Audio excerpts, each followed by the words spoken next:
نحمده ونصلي ونسلم على سيدنا ومولانا محمد رسوله النبي الأمين المكين الحنين الكريم الرؤوف الرحيم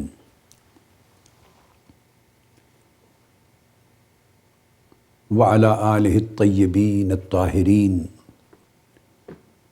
وصحبه الكرام المتقين المخلصين وأولياء أمته والصالحين وعلماء ملته العاملين. أما بعد، فأعوذ بالله من الشيطان الرجيم. بسم الله الرحمن الرحيم. يا أيها الذين آمنوا أطيعوا الله وأطيعوا الرسول. وقال في مقام آخر أطيعوا الله ورسوله. صدق الله مولانا العظيم. معزز سامعین و ناظرین، مشائخ و علماء کرام، اساتذہ، طلباء اور طالبات اور جمیع خواتین و حضرات، اللہ رب العزت کا شکر ہے جس کی توفیق سے ہم قرآن و سنت کی روشنی میں عقائد صحیحہ کے انتہائی اہم موضوع پر ایک سلسلہ وار گفتگو کر رہے ہیں۔ اس باب میں ہماری پچھلی گفتگو ختم ہوئی واو عاطفہ کی بحث پر، اور ان تمام آیات کریمہ کی ہم نے تفسیر و تشریح کی، جن میں اللہ تبارک و تعالیٰ نے دو طرح سے قرآن مجید میں عطف وارد کیا ہے۔ ایک عطف اسم رسول کا اسم اللہ پر، یعنی الرسول کو بعد میں لائے، پہلے اللہ کو، اور درمیان میں واو کا عطف، کلمہ واو عاطفہ آئی ہے، اور ان دونوں کو مشترک کر دیا ہے، اللہ اور اس کے رسول کو جمع کر دیا ہے، اکٹھا کر دیا ہے، امر اطیعو، اطاعت کرو اس حکم میں۔ اور دوسری قسم اس عطف کی تھی جس میں اطاعت رسول کا عطف اطاعت الہی پر، یعنی اطاعت کا عطف اطاعت پر، فرمایا اطیعوا اللہ و اطیعوا الرسول۔ ان دونوں قسموں پر ہم نے گفتگو کی اور دونوں کی حکمتوں کو بھی بیان کیا، اور بعض ائمہ، محدثین اور مفسرین کے حوالہ جات سے بھی اپنی بات کو مزید تقویت دی اور اس کی توضیح کی۔ قرآن مجید کی ان آیات کے بیان کے بعد آج ہم ذکر کریں گے کہ حضور علیہ الصلاۃ والسلام کا اور صحابہ کرام کا اپنا اسلوب بھی، اسلوب بیان یہی تھا کہ وہ واو عاطفہ کے ذریعے سوائے اس حکم کے جو اللہ تبارک و تعالیٰ کے لیے خاص ہے اور کسی مخلوق کے لیے، حتیٰ کہ کسی نبی اور رسول کے لیے بھی جائز نہیں ہو سکتا، جیسے الوہیت کا حکم ہے، خالقیت کا حکم ہے، تقویٰ کا حکم ہے، عبادت کا حکم ہے، ان کے علاوہ جمیع احکام میں اللہ تبارک و تعالیٰ نے جس طرح قرآن مجید میں جمع کیا ہے اپنے اسم کو اور رسول پاک صلی اللہ علیہ وسلم کے اسم کو، اسی طرح حدیث نبوی میں بھی اللہ اور اس کے رسول کے ناموں کو جمع کیا گیا ہے تاکہ وہ ان تمام احکام میں برابر درجے میں شریک ہوں۔ یہ جو میں نے لفظ بولا کہ برابر درجے میں ان احکام میں شریک ہوں، ایک سوال پیدا ہو سکتا ہے کہ یہ لفظ میں نے کہاں سے اخذ کیا؟ تو قبل اس کے کہ میں ان احادیث نبویہ کا حوالہ دوں، میں واو عاطفہ کی جو نحوی گفتگو ہے وہ تھوڑی سی آسان طریقے سے بیان کر دینا چاہتا ہوں تاکہ یہ بنیاد یہ بھی علمی ذہنوں میں رہے، اور اس کی بہت تفصیلات میں تاکہ یہ بحث ادق اور مشکل نہ ہو جائے نہیں جانا چاہتا۔ جتنے علماء ہیں عربی ادب کے اور نحات یعنی ائمہ نحو ہیں، یہ علم نحو کا موضوع ہے۔ آپ آسانی سے سمجھیں کہ عربک گرامر کا موضوع ہے، اور انہوں نے اپنی کتب میں جہاں حروف پر بحث کی ہے تو واو عاطفہ پر بھی بحث آئی ہے، اور واو عاطفہ پر بحث کرتے ہوئے کہ اس کا معنی کیا ہے، اس کے اثرات کیا ہیں، اس کے مقاصد کیا ہیں، اور یہ کیا کیا حکم مترتب کرتی ہے واو عاطفہ۔ اس پر بحث کر کے ایک چیز اسٹیبلش کر دی ہے، اور وہ یہ کہ واو عاطفہ دلالت کرتی ہے معطوف اور معطوف علیہ، یعنی واو عاطفہ کے بعد جو اسم آ رہا ہے وہ، اور واو عاطفہ سے پہلے جو اسم تھا وہ، یہ معطوف اور معطوف علیہ، جس پر عطف کیا گیا اور جس پر عطف ڈالا گیا، کہ معطوف اور معطوف علیہ دونوں اس حکم میں، واو عاطفہ کا معنی یہ ہے جمع ہوتے ہیں جس حکم کو وارد کیا جا رہا ہے ان دو ناموں کے لیے، دو اسماء کے لیے، دو فاعلوں کے لیے، دو شخصیتوں کے لیے، یا دو چیزوں اور دو امور کے لیے۔ تو صاف ظاہر ہے وہ جو واو عاطفہ آئی ہے اس سے پہلے ذکر ہے، جیسے تمام آیتوں میں اللہ کا ذکر ہے یا اللہ کی اطاعت کا ذکر ہے، اور واو یعنی اور، اینڈ، اس کے بعد پھر ذکر ہے ان تمام آیتوں میں یا رسول پاک صلی اللہ علیہ وسلم کا الرسول، یا اطاعت رسول کا صلی اللہ علیہ وسلم، یا حضور کی ذات اقدس کا اللہ کی ذات کے ذکر کے ساتھ، یا رسول صلی اللہ علیہ وسلم کی اطاعت کا اللہ کی اطاعت کے ساتھ۔ اب یہ جو واو سے پہلے ذکر آیا ہے اللہ کا یا اللہ کی اطاعت کا، اور واو کے بعد رسول کا یا رسول کی اطاعت کا، تو واو عاطفہ کا معنی یہ ہے کہ وہ دونوں کو جمع کر دیتی ہے اس حکم میں، اور اقتران کر دیتی ہے اور تشریک پیدا کرتی ہے اس حکم میں، دونوں کو برابر درجے میں شریک کر دیتی ہے۔ اس کو کہتے ہیں الواو العاطفہ تدل علی الجمع والاقتران والتشریک۔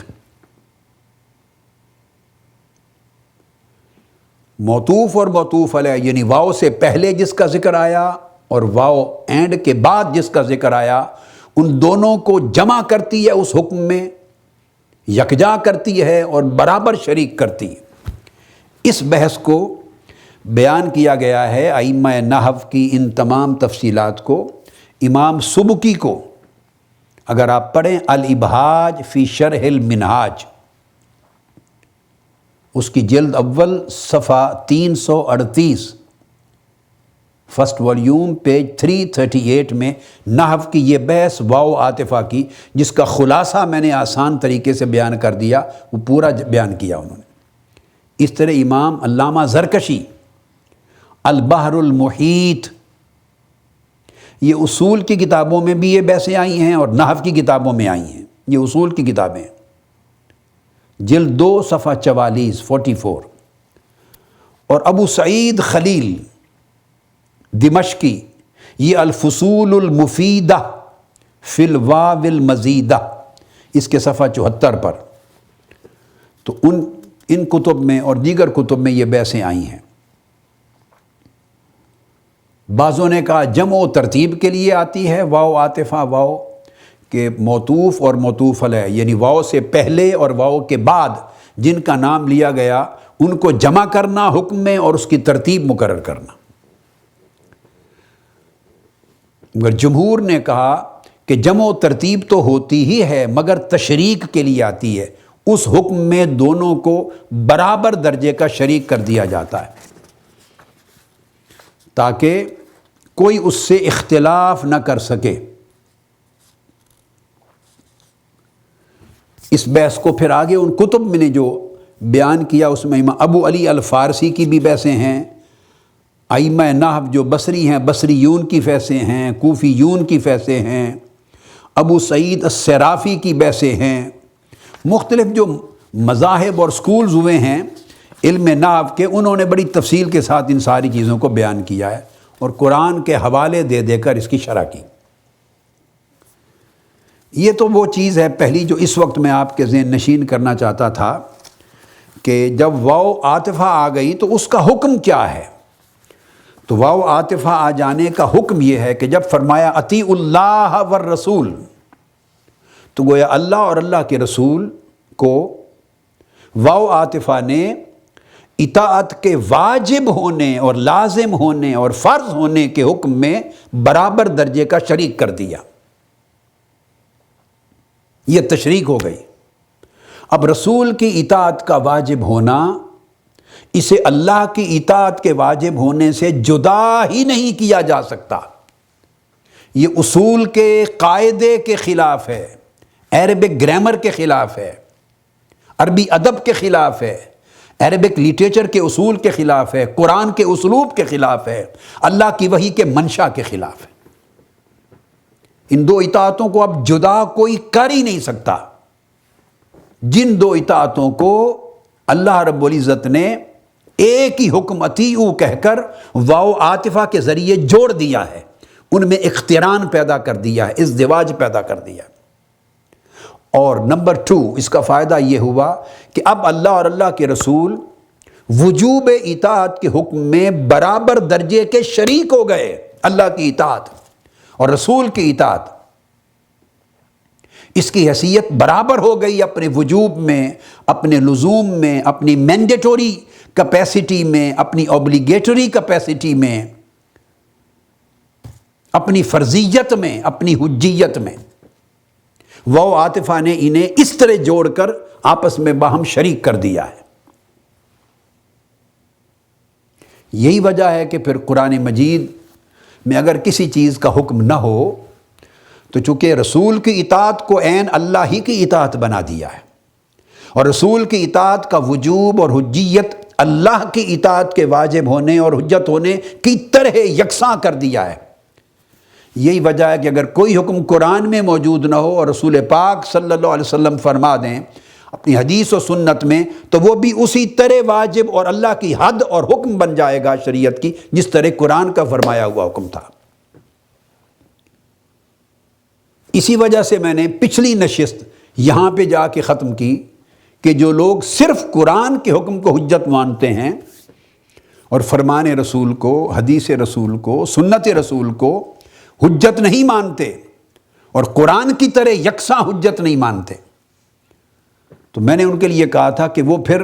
کیا کریں گے؟ مچھلی کھاتے ہوئے کہاں جائیں گے؟ کیونکہ مچھلی کو تو قرآن میں کہیں حلال ثابت نہیں کر سکتا کوئی شخص، وہ تو بغیر ذبح کے کھائی گئی مردار ہے۔ وہ مردار کے حکم میں تھی جس کو قرآن نے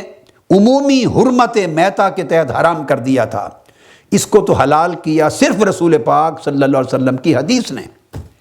سو جو حدیث اور سنت نبوی کو شریعت میں حجت نہ مانے وہ مچھلی کھانا چھوڑ دیں اور گدھا کھانا شروع کر دیں۔ میں نے پچھلی نشست میں یہ بات یہاں پر ختم کی تھی۔ اب ان کے لیے واجب ہے اور حجت ہے کہ مچھلی کھانا چھوڑ دیں اور گدھا کھانا شروع کر دیں۔ گدھا روسٹ کھائیں، نئی ڈش بنائیں، گھر میں پکائیں، گدھے کے ٹکے بنائیں، ٹکے، گدھا کڑھائی بنائیں، گدھا کی ہنڈیا پکائیں، سالن بنائیں، کھائیں۔ کیوں نہیں کھاتے گدھا؟ پورے قرآن میں گدھے کو حرام نہیں کیا، گدھے کو صرف رسول پاک صلی اللہ علیہ وسلم نے حرام کیا حدیث پاک میں۔ تو اگر حدیث نبوی کا حکم قرآن ہی کی طرح واجب نہ ہو اور شریعت نہ بنے تو میں نے کہا تھا تو پھر گدھا کیوں ترک کر رہے ہیں؟ اب اس پر میں نے چونکہ یہ کوٹ کر دی تھی بات، تو میں اس پر حدیث سے بتا دوں کہ کس حدیث سے ثابت ہے گدھے کا حرام ہونا۔ قرآن میں تو کہیں نہیں ہے، یہ بات کیٹیگوریکل ہو گئی۔ قرآن مجید نے تو گنوا دیے ہیں جو جو چیزیں حرام ہیں، فہرست دے دی ہے۔ حرمت علیکم المیتۃ والدم ولحم الخنزیر وما اہل بہ لغیر اللہ والمنخنقۃ والموقوذۃ والمتردیۃ والنطیحۃ وما اکل السبع الا ما ذکیتم الی آخر الآیہ۔ قرآن مجید نے تو جہاں جہاں جو چیز حرام ہے اس کو بیان کر دیا، اس طرح نکاحوں کے بارے میں جو جو حرام ہے بیان کر دیا۔ ان لسٹوں کے علاوہ جو لسٹ قرآن میں مذکور ہیں کہ یہ کھانا حرام ہے، اس کے علاوہ جو کچھ ہم حرام سمجھتے ہیں وہ حدیث نبوی کی بنیاد پر ہے۔ خواہ آپ کتے بلی کو حرام جانیں، خواہ اور کئی کیڑوں مکوڑوں کو اور کئی جنگلی جانوروں کو حرام جانیں، وہ حدیث نبوی اور سنت نبوی کی بنیاد پر ہے۔ قرآن مجید کا یہ کام نہیں تھا کہ ایک ایک سبجیکٹ میں تمام تفصیلات اور تمام ڈیٹیلز اور تفریعات برانچز تک کو دے دے، یہ قرآن کا کام نہیں تھا۔ رسول اس لیے بھیجے کہ بیسکس اور فنڈامنٹلز قرآن دے دے، اور پھر باقی جہاں جہاں جو چیز قرآن جس کو ایڈریس نہیں کر رہا، رسول پاک جو موجود ہیں صلی اللہ علیہ وسلم ایڈریس کرنے کے لیے، ان کا حکم جو موجود ہے، اور اللہ نے ان کے حکم کو وہی درجہ دے دیا ہے جو قرآن کا ہے، ان کے حکم کو اور ان کے فرمان کو، حدیث و سنت کو وہی مقام دے دیا ہے جو قرآنی وحی کا اور آیت قرآنی کا ہے۔ اس وجہ سے قرآن مجید کو کوئی پریشانی نہیں تھی کہ یہ چیزیں چھوٹ گئیں تو امت کا کیا ہوگا، اور اللہ رب العزت نے بڑے آسانی کے ساتھ امت کے لیے راستے پیدا کر دیے۔ گھبراؤ نہیں، اگر میں نے قرآنی وحی میں ان چیزوں کا ذکر نہیں کیا تو میرے رسول جو موجود ہیں وہ تمہیں جو کچھ بتاتے چلے جائیں گے کہ یہ حرام ہے، حرام ہے، حرام ہے، وہ قرآن کے حرام کیے ہوئے کی طرح حرام ہو جائے گا۔ حتیٰ کہ وہ تو یہاں تک با اختیار ہیں کہ قرآن نے عمومی اصول کے تحت جن کو حرام کر دیا، عمومی اصول کے تحت جیسے میں نے بتایا، اس میں سے بھی اگر میرا رسول ایگزیمپشن کریٹ کرنا چاہے تو ان کو لیجسلیشن کی اتھارٹی ہے، وہ لا گیور ہے، وہ محل الطیبات و محرم الخبائث ہے، وہ ایگزیمپشن بھی کریٹ کر سکتا ہے۔ تو وہ ایکسیپشن بھی تمہارے لیے اسی طرح حلال ہوگی جیسے قرآن مجید نے خود ایکسیپشن کریٹ کر کے حلال کر دی ہو۔ اب بات چونکہ گدھے کی حرمت کی ہو رہی تھی، یہ میں نے ہے کڑوی سی بات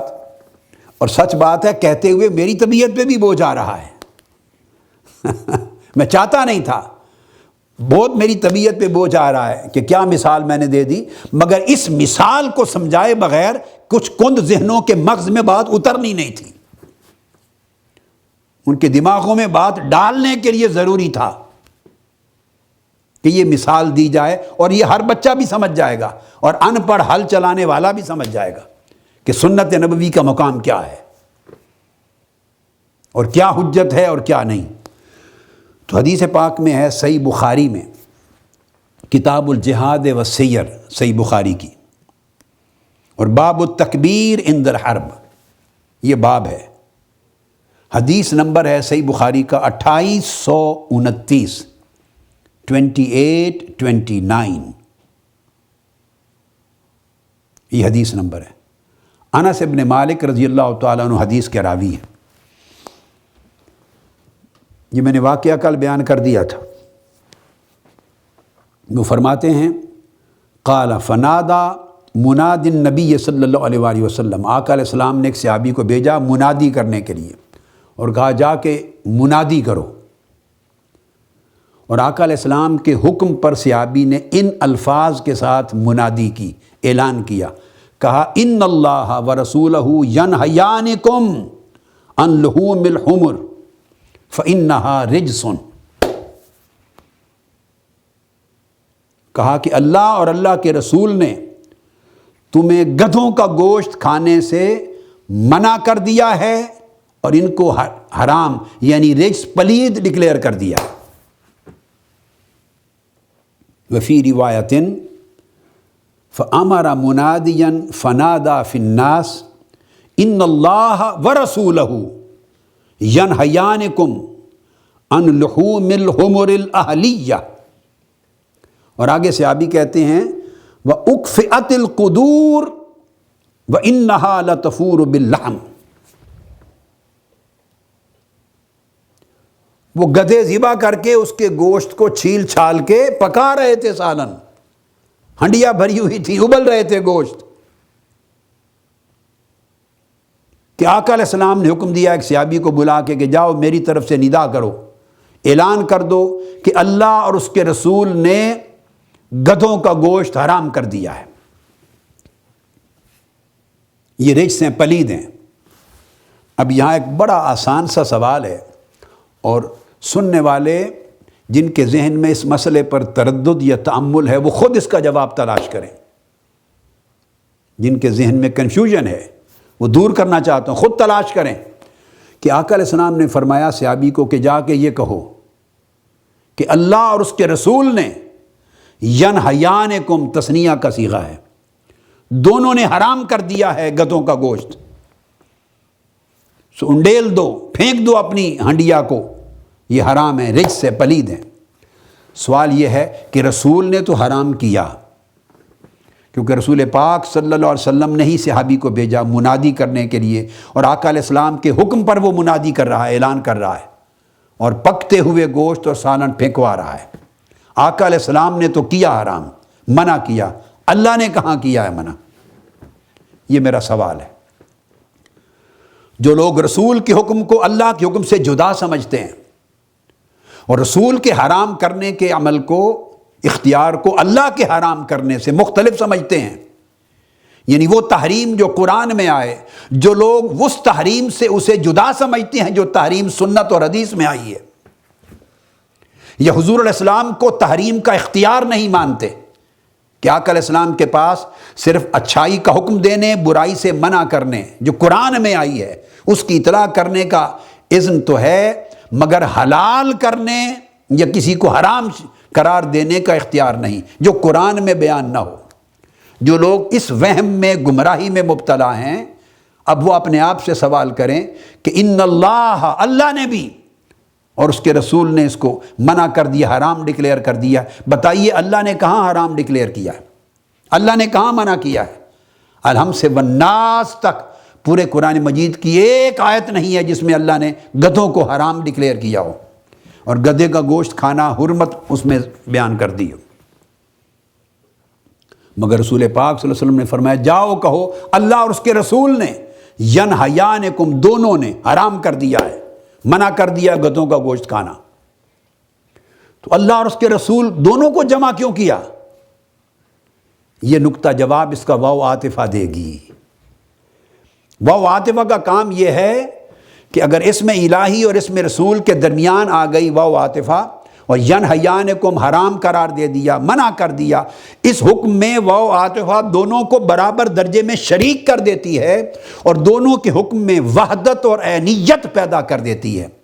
ڈکلیئر کر دیتی ہے کہ یہ دونوں order one and the same thing ہیں، ان میں ڈویلٹی نہیں رہی، اس میں دوئی نہیں رہی، غیریت نہیں رہی، تفریق نہیں رہی۔ سو اس لیے اگر اللہ کسی چیز کو حرام کرے تو اللہ پاک یوں فرما دیتا ہے کئی بار کہ اللہ اور اس کے رسول نے ایسا کر دیا۔ رسول حرام فرمائیں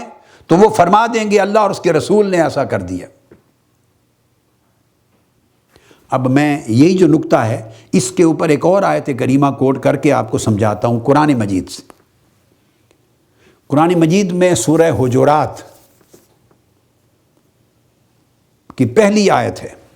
ارشاد فرمایا گیا یا ایھا الذین آمنوا لا تقدموا بین یدی اللہ ورسولہ، اے ایمان والو اللہ اور اللہ کے رسول کے اوپر کسی معاملے میں پہل نہ کیا کرو۔ لا تقدموا بین یدی اللہ ورسولہ، یہ ارشاد فرما کے پھر اس کے بعد آگے اسی صورت میں کئی آیتوں تک صرف حضور علیہ السلام کا ادب سکھایا جا رہا ہے، آقا علیہ السلام کے ادب کا موضوع شروع ہو گیا۔ اب جو بات میں بیان کرنا چاہتا ہوں وہ یہ، اس آیت کریمہ کا شان نزول کیا ہے؟ یہ آیت یوں اتری کہ بقرعید کا دن آقا علیہ السلام کی سنت تھی، طریقہ تھا کہ پہلے نماز عید پڑھاتا اور پڑھا کر اس کے بعد جا کر قربانی کا جانور ذبح فرماتے۔ بعض لوگوں نے، صحابہ کرام میں سے بعض نے ذرا جلدی کرنے کے لیے کہ قربانی ہے اللہ کے حضور جلد ہماری قربانی پہنچے، یہ ممکن ہے اس خیال کے پیش نظر کہ نماز عید کے بعد آقا علیہ السلام کے ساتھ رہیں خدمت میں تو اپنی قربانی سے پہلے فارغ ہو جائیں، تو انہوں نے آقا علیہ السلام کی قربانی دینے سے پہلے اپنے جانور ذبح کر لیے۔ جانور اللہ کے لیے ذبح کیے جاتے، اللہ کی عبادت ہے، اللہ کے لیے دیا گیا صدقہ ہے، ذبح کر دیے، جبکہ ابھی حضور علیہ الصلوۃ والسلام نے اپنے جانور ذبح نہیں فرمائے تھے۔ یہ آیت کریمہ اتری، لوگو ایمان والو خبردار، اللہ اور اللہ کے رسول کے عمل پر پہل نہ کیا کرو۔ یعنی رسول پاک صلی اللہ علیہ وسلم نے ابھی اپنی قربانی کے جانور ذبح نہیں فرمائے، سو تم اپنی قربانی کا جانور حضور علیہ السلام سے پہلے ذبح نہیں کر سکتے۔ تو حکم ہوا کہ ایسے لوگوں کی قربانیاں نہیں ہوئیں، وہ جانور آپ کے ویسے گوشت ہو گئے حلال، جاؤ کھاؤ، مگر قربانی دوبارہ دو آقا علیہ السلام کے ذبح کے بعد۔ اسی طرح یہ بھی شان نزول میں آیا ہے کہ رمضان المبارک شروع ہونے سے قبل آقا علیہ السلام جب روزہ رکھتے ماہ رمضان کا پہلا، تو کچھ لوگ ان سے پہلے روزہ رکھ لیا، تو آقا علیہ السلام کے روزے سے انہوں نے پہل کی، خود پہلے رکھا۔ آیت نازل ہو گئی، خبردار حضور علیہ السلام کے روزہ رکھنے سے قبل تم روزہ نہیں رکھ سکتے۔ یعنی امر رسول پر تقدم ممکن نہیں ہے، پہل نہیں کر سکتے، خواہ وہ قربانی کا عمل ہو، خواہ وہ روزہ رکھنے کا عمل ہو۔ اور یہ بھی شان نزول میں آیا ہے کہ حکم دیا کہ بعض اوقات کوئی چیز آقا علیہ السلام فرما رہے ہوتے تو آقا علیہ السلام کے ارشاد فرمانے سے پہلے بعض صحابی ان سے قبل بول پڑتے اور وہ بات بیان کر دیتے، بے خیالی میں۔ حکم آ گیا کہ رسول پاک صلی اللہ علیہ وسلم کے بولنے سے پہلے تم نہیں بول سکتے، چپ رہو، زبانیں بند رکھو، جب تک حضور علیہ السلام کلام نہ فرما لیں تم پہلے کلام نہیں کر سکتے۔ مختلف شان نزول ہیں، میں نے سارے جمع کر کے بیان کر دیے۔ شان نزول کی کتب میں، کتب حدیث میں، تفاسیر میں آئے ہیں۔ تو مطلب کیا ہوا کہ کچھ لوگ حضور علیہ السلام کے بولنے سے پہلے بولے، کوئی شخص اللہ کے بولنے سے پہلے نہیں بولا تھا۔ کہ اللہ کے بولنے کے ساتھ بندوں کے بولنے کا کیا موازنہ اور کیا مقابلہ؟ وہ آقا علیہ السلام کی مجلس میں بیٹھے ہیں،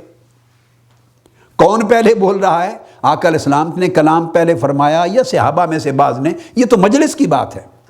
اس کا اللہ تبارک و تعالیٰ کے کلام سے کوئی تعلق نہیں۔ یا بعض لوگوں نے اگر روزہ رکھ لیا پہلے تو حضور علیہ السلام پر تقدم کیا، پہل کی۔ اللہ تو روزہ نہیں رکھتا کہ اس سے کسی نے پہلے روزہ رکھنا ہے یا اللہ کے بعد رکھنا ہے۔ یا بعضوں نے اگر قربانیاں حضور علیہ السلام سے پہلے دے دی تو آقا علیہ السلام کی قربانی دینے سے پہلے دی، اللہ تو قربانی نہیں دیتا کہ اس کے عمل پہ پہل ہونا تھا۔ آپ نے دیکھا نا، ان تمام امور میں پہل عمل فعل رسول پر ہوئی تھی، فعل رسول پر، فعل الہی پر نہیں۔ مگر جب آیت کریمہ نازل ہوئی اور بارگاہ رسالت مآب صلی اللہ علیہ وسلم کا ادب سمجھانا مقصود تھا، حضور علیہ السلام کی عظمت صحابہ کرام کے دلوں میں مزید جاگزی متمکن کرنا مقصود تھی، امت کو آقا علیہ السلام کی عظمت اور رفعت اور آقا علیہ السلام کی عزت اور تعظیم اور تکریم اور ادب، اس کا تصور سمجھانا مقصود تھا، تو آقا علیہ السلام کا نام تنہا نہیں لیا کہ رسول پر پہل نہ کیا کرو، رسول کے روزے سے پہلے روزہ نہ رکھو، رسول کے کلام سے پہلے کلام نہ کرو، رسول کے قربانی دینے سے پہلے قربانی نہ دو، یعنی رسول کے کسی عمل پر تقدم نہ کرو، پہل نہ کرو، یوں نہیں کہا، بلکہ رسول کے نام کے ساتھ اللہ نے اپنا نام لیا اور واو عاطفہ لگا کر جوڑا، لا تقدموا بین یدی اللہ ورسولہ، اللہ پر اور اللہ کے رسول پر تقدم نہ کیا کرو۔ تو ایک بات واضح ہو گئی کہ ان تمام امور میں اللہ پر، ذات الہی پر، اللہ کی بارگاہ میں اللہ کی ذات یا اس کے کسی فعل پر تو تقدم نہ تھا، نہ ممکن تھا، نہ تصور کیا جا سکتا ہے۔ بھئی شان نزول ہے، تقدم، پہل تو سب کسی بھی صورت میں جو ہوئی تو حضور علیہ السلام کے فعل پر ہوئی۔ اب اللہ پاک ان کو روکنا چاہتے ہیں کہ خبردار، کوئی شخص میرے محبوب کے کلام سے پہلے زبان نہ کھولے، کوئی شخص میرے محبوب کے عمل سے پہلے وہ عمل نہ کرے، کوئی شخص میرے محبوب کے اس فعل کے سامنے جو وہ کرنے والے ہیں اس سے پہلے وہ فعل صادر نہ کرے۔ ادب رسول کا سکھانا چاہتے ہیں، مگر رسول کے نام کے ساتھ اپنا نام جوڑ دیا، لا تقدموا بین یدی اللہ ورسولہ، خبردار اللہ اور اللہ کے رسول پر پہل نہ کیا کرو۔ سمجھانا مقصود یہ تھا کہ رسول کے کسی کلام اور عمل اور فعل پر پہل کرنا حقیقت میں اللہ پر گویا پہل کرنے کے مترادف ہے۔ کوئی ایسا عمل کرنا جس میں رسول کی بے ادبی ہو، وہ فقط رسول کی بے ادبی نہیں، وہ اللہ کی بے ادبی ہے۔ کوئی ایسا عمل جو بارگاہ رسالت مآب اور مجلس رسول صلی اللہ علیہ وسلم کے ادب کے خلاف ہو، وہ صرف مجلس رسول کے ادب کے خلاف نہیں، وہ حضور الہی، حضور الوہیت کے ادب کے خلاف ہے۔ ان کو عین یکدگر بنانا مقصود تھا کہ ادب رسول ادب الہی ہے، تعظیم رسول اللہ کی تعظیم و توقیر ہے۔ رسول کی مجلس کے آداب اس طرح ہیں گویا آپ اللہ کے حضور حاضر ہیں اور وہ آداب ہیں، تو وہ ایک ادب ہے، ایک تعظیم ہے، سمجھانا یہ مقصود تھا۔ مگر اللہ نے اپنا نام اور رسول کا نام دونوں کو واو عاطفہ کے ذریعے جوڑ دیا۔ اللہ اور اللہ کے رسول پر پہل نہ کرو۔ تو آپ نے دیکھا وہاں فقط قرآن مجید کا بھی اسلوب یہ ہے کہ بات فقط رسول کی کرنی تھی، مگر اللہ پاک اپنے رسول کو تنہا نہیں رہنے دیتا۔ جہاں رسول کی بات ہوتی ہے خود کو ساتھ ملا دیتا ہے کہ کوئی میرے رسول کو کسی حکم کے باب میں تنہا نہ سمجھے، اور حضور علیہ السلام کے حکم کی اہمیت فقط حضور کی ذات کے حوالے سے متعین نہ کرتا پھرے، اور فرق جانتے ہوئے کہ رسول کا درجہ تو اللہ کے بعد ہوتا ہے، بے شک بعد ہوتا ہے، اس میں کوئی شک نہیں۔ خدا خدا ہے اور رسول رسول ہے، وہ خالق ہے، رسول مخلوق ہیں، وہ معبود ہے، رسول عبد ہیں، وہ مرسل ہے، رسول بنانے بھیجنے والا ہے، رسول اللہ کی طرف سے آنے والے ہیں، اس میں تو کوئی شک نہیں۔ مگر اس فرق کو سامنے رکھ کر کوئی رسول کے ادب کو گھٹا نہ بیٹھے ادب الہی کے مقابلے میں، کوئی رسول کی تعظیم اور توقیر کے حق کو کم نہ سمجھ لے اللہ کی تعظیم کے حق کے مقابلے میں، کوئی رسول کے ساتھ معاملہ ادب کرتے ہوئے اس کو ہلکا نہ جانے اللہ کے ساتھ معاملہ ادب کرنے کے مقابلے میں۔ اس فرق کو مٹانے کے لیے اللہ رب العزت نے ایک ہی حکم میں واو عاطفہ اور لگا کر اللہ اور اس کے رسول دونوں کے ادب کو یکجا کر دیا اور ایک مقام، ایک درجہ دے دیا۔ تو اللہ رسول کو تنہا نہیں رہنے دیتا، جہاں رسول کی بات ہوتی ہے خود کو ساتھ ملا کے ذکر کرتا ہے، اور جہاں اپنی بات ہوتی ہے وہاں رسول کو ساتھ ملا کے ذکر کرتا ہے۔ دونوں ناموں کو اللہ پاک دونوں ناموں کو اکٹھا جوڑ کے رکھتا ہے۔ ظالموں، خدا اپنا اور اپنے محبوب کا نام جوڑ کے رکھے اور آپ پھوڑنے پر تلے ہوئے ہیں، یہ دین کہاں سے سیکھا ہے آپ نے؟ خدا جوڑتا ہے، اللہ اور رسول کے نام کو آپ پھوڑتے ہیں۔ اللہ رب العزت یکجا کرتا ہے، آپ تنہا کرتے ہیں۔ اللہ اس فرق کو، حکم اطاعت کے فرق کو، حکم ادب کے فرق کو، حکم محبت کے فرق کو، حکم بیعت کے فرق کو، حکم تعلق کے فرق کو، حیا کے فرق کو، رضا کے فرق کو، عطا کے فرق کو، اللہ اور رسول کی چیزیں الگ نہیں، اللہ ان کے فرق کو مٹاتا ہے، آپ ان میں فرق ڈالتے ہیں۔ یہ کون سا قرآن ہے؟ یہ کون سی حدیث ہے؟ یہ کون سی شریعت ہے؟ یہ کون سا دین اسلام ہے؟ کس نے بھیجا ہے؟ کون لایا ہے؟ کس نے آپ کو دیا ہے؟ یہ وہ دین اسلام تو نہیں ہے جو اللہ نے بھیجا قرآن کی شکل میں، جو رسول پاک نے ہمیں امت کو دیا، یہ وہ نہیں ہے۔ وہ تو میں آپ کو سمجھا رہا ہوں پورا پڑھ کر۔ تو جو اس اسلوب قرآن میں تھا اسی اسلوب کو آقا علیہ السلام نے بھی اپنایا زندگی بھر۔ جہاں اپنی بات ہوتی تو حضور اپنا ذکر بھی تنہا نہ کرتے، اللہ اپنا ذکر تنہا نہ کرتا، اپنے محبوب کا نام ساتھ ملاتا، سوائے عبادت اور ایسے خاص امور کے جو بندے کے لیے، رسول کے لیے جائز نہیں، صرف اللہ کا حق ہے۔ جہاں اپنی بات ہوتی احکام میں تو رسول کا نام ہر صورت ساتھ رکھتا، اور آقا علیہ السلام جہاں اپنی بات ہوتی تنہا اپنی بات نہ کرتے، اللہ کا ذکر ساتھ رکھتے، تاکہ لوگ حکم کی اہمیت میں تفریق نہ کرنے لگ جائیں۔ اس فتنے کو کاٹنا، جڑ کاٹنا مقصود تھی، جو فتنہ آج ایک عرصے سے بپا ہے۔ اس لیے فرمایا ان اللہ ورسولہ ینہیانکم، اللہ اور اس کا رسول دونوں منع کر رہے ہیں، حالانکہ دونوں نے الگ الگ نہیں کیا، منع صرف رسول نے کیا ہے۔ تو رسول کے منع کرنے کو، حرام قرار دینے کو آقا نے فرمایا یہ دونوں کا منع کرنا ہے، اللہ اور اس کے رسول کا۔ اب یہ بات آپ سمجھ گئے، اگر اس کی بات کی پھر بھی سمجھ نہ آئے تو میں کہہ چکا ہوں، تو پھر نئی ڈش شروع کر دیں، اللہ معاف کر دے۔ ہم تو نہیں کھائیں گے، ہم تو رسول کے حرام کیے ہوئے کو حرام جانتے ہیں۔ جن کو رسول کا حرام کیا ہوا حرام نظر نہیں آتا، ان کے لیے ایک اور کھل گیا، ایک نئے ریسٹورانٹ بنائیں، نئی کڑھائی شروع کریں، استغفر اللہ العظیم۔ اور کوئی مسلمان ایسا نہیں کر سکتا، لہٰذا اپنے تصورات کو، عقائد کو درست کریں۔ حافظ ابن حجر عسقلانی اسی حدیث کی شرح کرتے ہوئے اپنی فتح الباری میں ایک اور بڑی خوبصورت بات لکھتے ہیں کہ روایت سفیان میں جو انہوں نے آگے بیان کیا اسی شرح میں، وہ کہتے ہیں کہ لفظ تو یہ آئے ہیں جو آپ نے سنے، ان اللہ و رسولہ ینہیانکم، اللہ اور اس کا رسول دونوں نے منع کر دیا ہے، لیکن فرماتے ہیں کہ حضرت سفیان کی روایت اسی حدیث کی، اس میں لفظ افراد کے ساتھ آیا ہے ینہاکم۔ یہ اور بڑی خوبصورت بات کی، فرماتے ہیں روایت عبد الوہاب میں تثنیہ کے ساتھ آیا ہے ینہیانکم، جو ہم نے پڑھا بخاری شریف سے، اور روایت سفیان میں لفظ آیا ہے ینہاکم واحد کے ساتھ کہ منع کرتا ہے۔ اب ترجمہ سن لیں، اور وہ فرماتے ہیں کہ میں آپ کو روایت حافظ ابن عسقلانی کی بتا دوں، وہ کہتے ہیں کہ روایت سفیان الاتیہ ینہاکم بالافراد وفی روایت عبد الوہاب بالتثنیۃ وہو دال علی جواز جمع فی ضمیر واحد۔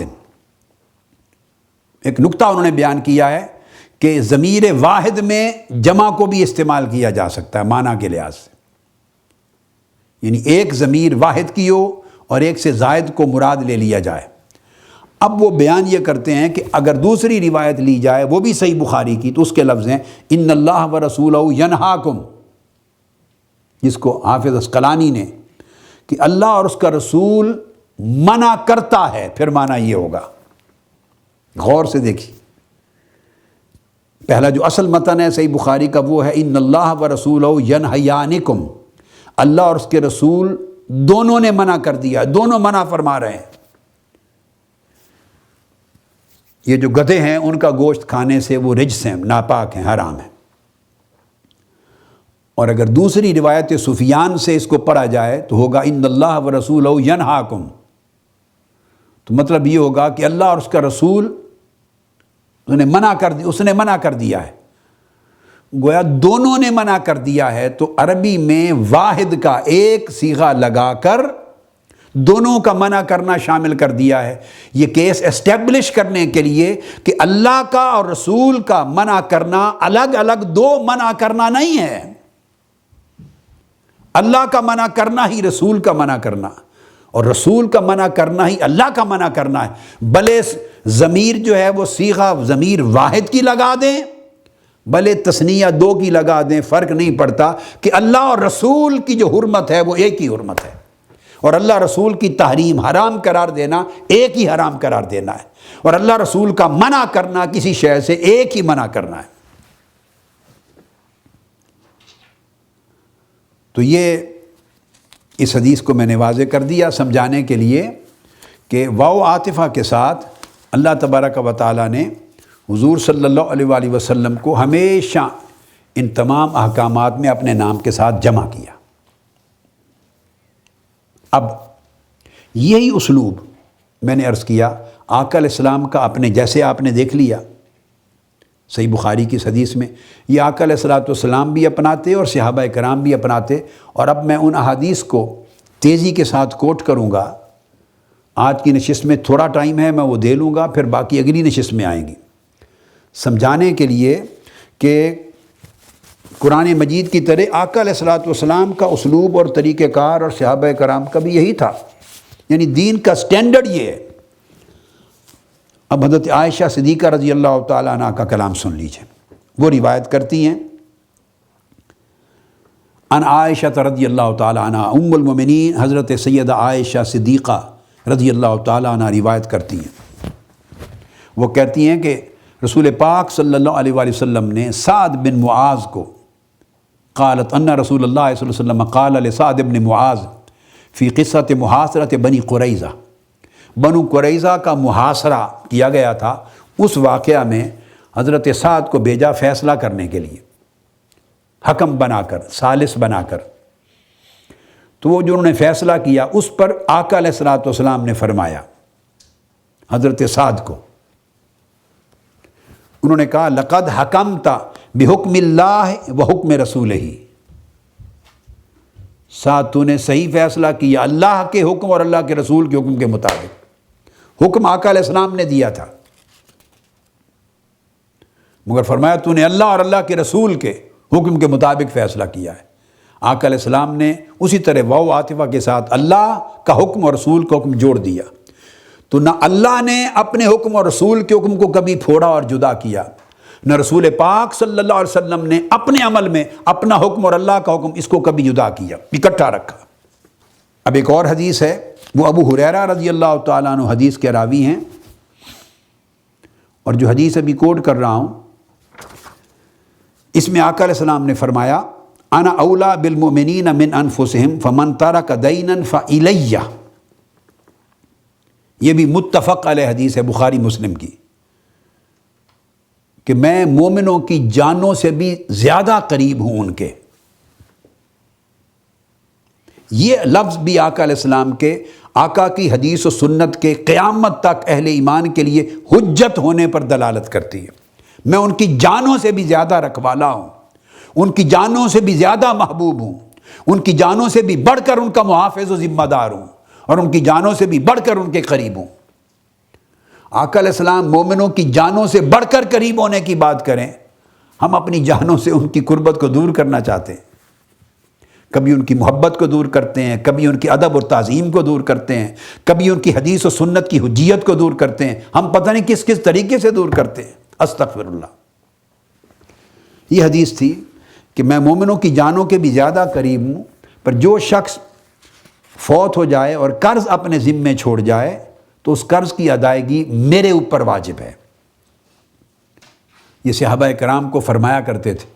جو قرض چھوڑ کے مر جائے تو اس کا قرض میں ادا کروں گا لوگوں کو، اگر وہ ادا کرنے کے اس کے ورثاء اہل نہیں تو لوگ اس کا قرض مجھ سے آ کے لے لیں۔ اب یہ جو روایت ہے اس کو کبھی کبھی آقا علیہ السلام یوں بھی بیان کرتے ہیں، میں وہ بتانا چاہ رہا ہوں، یہ معروف ہے حدیث۔ اب یہی کلمات آقا علیہ السلام کبھی کبھی یوں بھی کہتے، فرماتے قال فمن ترک دینا فإلی اللہ ورسولہ، یہ بات خاص تھی کہ جو شخص قرض چھوڑ کے مر جائے تو اس کے قرض کی ادائیگی اللہ اور اس کے رسول کے ذمے ہے۔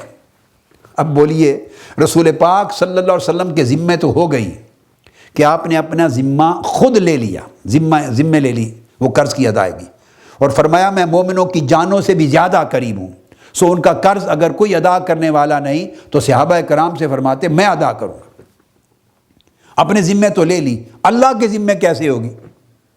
اب ایک شخص کے پیسے ہیں، دوسرے ایک کے پاس 10,000، کسی کا 1,00,000، وہ پرانا زمانہ تھا، درہم و دینار کی بات تھی، قرض تھا۔ اب قرض لینے والے یہ سن کر کہ اس کا ذمہ ادائیگی کا اللہ کے ذمے ہے، اب وہ کہاں جائیں گے؟ اللہ کا کوئی گھر ہے؟ کوئی کنڈا کھٹکھٹائیں گے اللہ کا جا کے؟ معاذ اللہ، استغفر اللہ۔ خانہ کعبہ میں جا کے بیٹھیں گے باری تعالیٰ، فلاں مر گیا، میرا قرض اس کے ذمے تھا، غریب ہیں وہ رسا نہیں دے رہے، تو حضور نے فرمایا تھا اللہ کے ذمے ہے اور اللہ کے رسول کے، تو میں تو مکہ میں رہتا ہوں، رسول پاک صلی اللہ علیہ وسلم مدینہ میں ہے، تو مجھے تو ہی دے دے قرض، اس کا واپس کر دے۔ کیا ادھر لاہور بادشاہی مسجد میں آ کے بیٹھ جائے گا؟ کیا منہاج القرآن کی مسجد میں آ کے بیٹھ جائے گا؟ کیا دنیا کی اور جہاں جہاں ملک ہیں ان مساجد میں جا کے بیٹھے گا باری تعالیٰ تو قرض دے میرا؟ چونکہ حضور نے فرمایا فإلی اللہ ورسولہ، اس کی ادائیگی کا ذمہ اللہ کی طرف اور اللہ کے رسول کی طرف۔ کیوں؟ مطلب یہ ہے کہ آقا علیہ السلام اپنے ذمے لے رہے ہیں، جب صحابہ کرام کا دور تھا اور حیات ظاہری میں تھے کہ مجھ سے لے لو، اور آقا علیہ السلام پھر جو مال آتے غنائم کے، مال غنیمت و فتوحات کے، اس میں سے مقروضوں کے حق قرض ادا کر دیتے ان کی ڈیتھ کے بعد،